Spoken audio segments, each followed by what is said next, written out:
என்னடா வடைச்சட்டி கொதிக்கிறத காமிச்சுக்கிட்டு இருக்கேன்னா அம்மாவோட மேரேஜ் டே ஸ்பெஷல். அம்மா வந்து கேசரி கிண்ட போகிறாங்க. ஸோ வாங்க பார்க்கலாம் எப்படி கிண்டுறாங்க. இப்படி ஸ்டார்ட்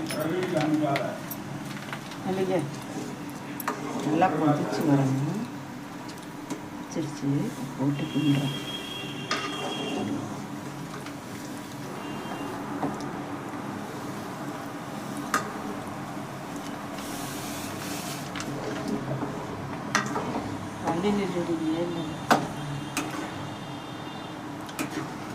பார்க்கவே செம்ம கலராக இருக்குல்ல.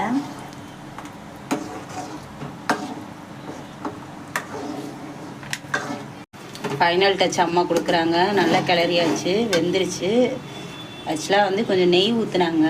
ஸோ செம்மையாக இருக்குது. அவ்வளோதான், அப்படியே ஆஃப் பண்ணிட்டு அப்படியே மூடி வச்சிட வேண்டியதான். கொஞ்சம் நேரம் கழித்து எடுத்து சாப்பிட்லாம். பாய் பாய்.